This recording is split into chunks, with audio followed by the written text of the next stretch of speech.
여러분 안녕하십니까? 엔도투데이 위클리 세미나입니다. 오늘은 이런저런 증리의 세 번째 시간으로 식도암 수술 후 소견, 항암 치료가 필요한가요? 우하복부 통증에 대하여 말씀드리겠습니다. 식도암으로 CCRT 후 수술을 하였고 파이널 패솔로지에서 레지듀얼 튜머가 없는 것으로, 그러니까 CCRT 후 육안적으로 현미경적으로 보이는 모든 종양이 사라진 YPCR 환자입니다. 수술 후 추적 내시경 검사에서 가스트릭 튜브의 프록시말 파트 쪽에 그림과 같은 작고 부드러운 융기부가 관찰되었습니다. 진단은 무엇일까요? 자세히 관찰하면 보시는 바와 같이 뭔가의 수처 라인이 있고요. 수처 라인 끝에 융기된 부위가 위치함을 알 수 있습니다.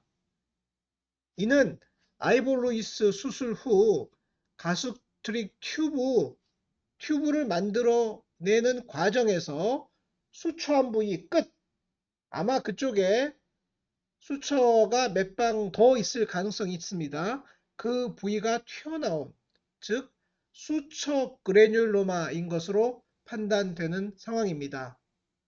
당연히 조직검사가 필요하지 않고요. 조직검사를 했다 하더라도 아무런 이상을 발견하지 못하였을 것입니다.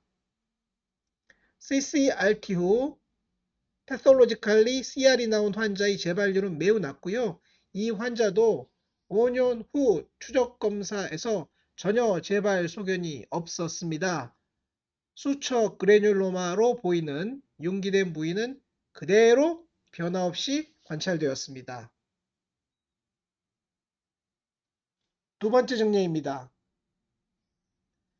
50세 여성 환자에서 우연히 발견된 위체 하부 소만의 약간 경계가 불규칙하지만 융기되어 있고 이와 아울러 함몰되어 있는 융기 플러스 함몰형의 위암입니다.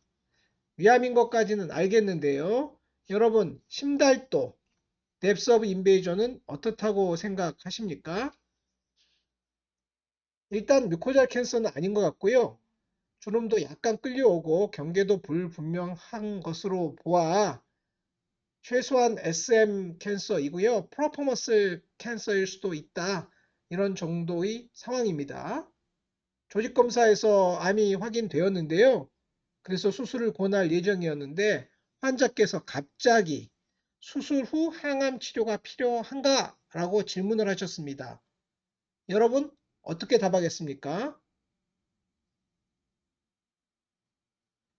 전이가 없는지, 전이가 없으니 항암 치료를 하지 않는 것인지 등등을 질문하셔서 이렇게 답하였습니다. 라고 기록이 되어 있었습니다. 제가 아마 자세히 설명드렸던 환자인 것으로 추정되는데요.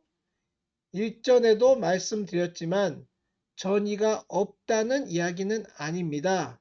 근본 검사에서 뚜렷한 전이가 확인된 것은 없다는 의미일 뿐입니다. 미세한 전이는 항상 가능하기 때문에 수술 후 최종 병리 검사 결과에 따라 추가 치료 여부를 결정하고 있습니다. 라고 설명하였습니다. 즉 마이크로 메타스타시스의 경우는 프리오피 검사에서 나오지 않기 때문에 서로 수술하고 난 이후라 하더라도 마이크로 메타스타시스는 확인할 수 없는 경우가 많고요. 그렇기 때문에 추가 치료를 하는 것 아닙니까? 다소 보수적으로 설명드렸습니다. 수술을 하였고요. 내시경 유관소경과 비슷하게 2A 플러스 2C 형태가 보였는데 패솔로지스트의 견해에서는 AGC는 AGC인데 보만 타입 4다 라고 다소 애매하게 진단을 주셨습니다. 미미킹 EGC 2B 플러스 2C 패솔로지스트가 보기에는 투비가 많고 일부 투시이기 때문에 뚜렷한 융기나 함몰은 아니므로 보만 타입 4로 주신 것 같습니다만 저는 타입 3로 주시는 게 더 좋지 않았을까? 혹은 타입 5죠. 왜냐하면 AGC처럼 보이지 않는데 AGC로 나오는 것을 타입 5라고 부르고 있지 않습니까? 여하튼 AGC로 나왔고요. 8번 림프노드를 보시면 57개의 리지널 림프노드를 절제하였는데 4개에서 메타스타시스가 있는 것으로 나왔습니다. T2, N2인 거고요. N은 1개 내지 2개까지 전이가 있을 때는 N1, 2개 이상 6개까지는 N2 아닙니까? 따라서 T2, N2입니다. 전이된 림프절은 모두 3번 노드였습니다. 3번 노드는 lesser curvature 쪽의 regional node란 뜻입니다. 멀리 떨어져 있는 노드에서는 전이가 없었다. 상대적으로 예후가 좋을 것으로 예상되는 상황입니다. 3번 노드는 lesser curvature 노드입니다.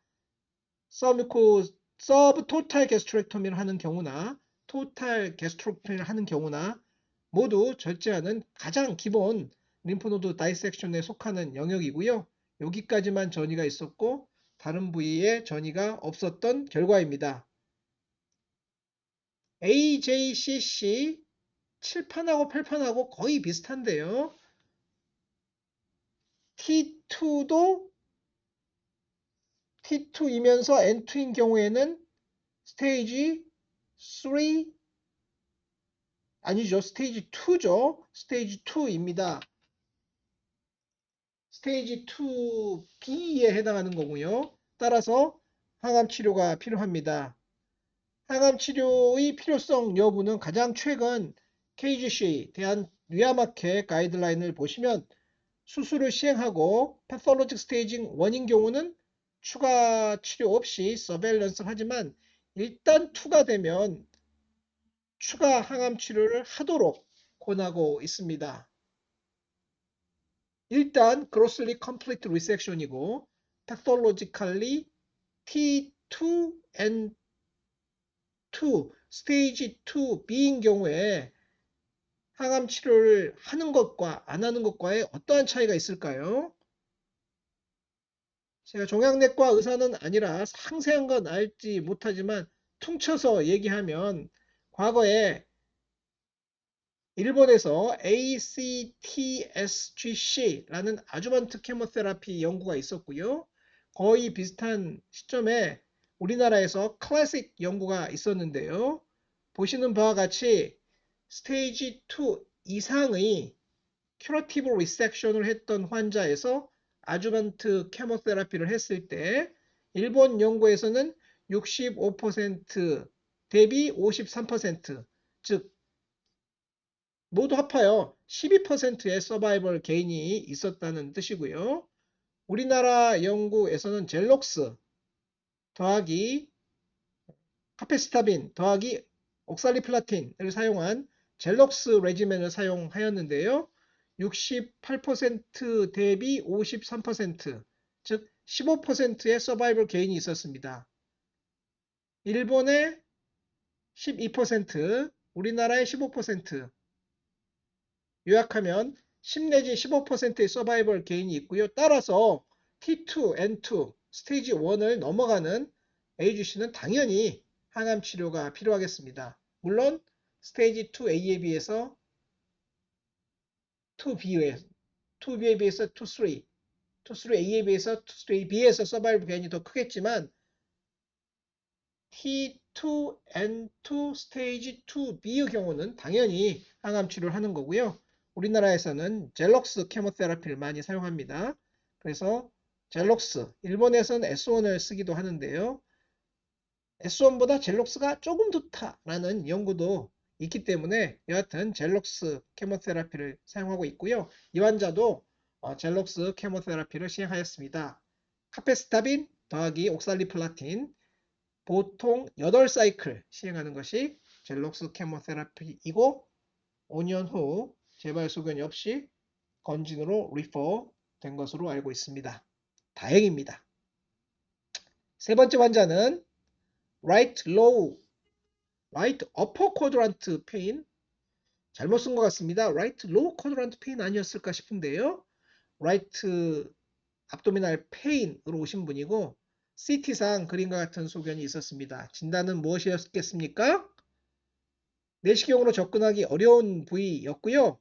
small bowel diffuse large B-cell 림포마였으며 항암 치료, 수술 및 항암 치료 후 umbilicus 리커가 있었고 autologous peripheral blood stem cell transplantation까지 진행하였으나 progressive disease를 보였던 안타까운 증례입니다. 경청해 주셔서 감사합니다. 안녕히 계십시오.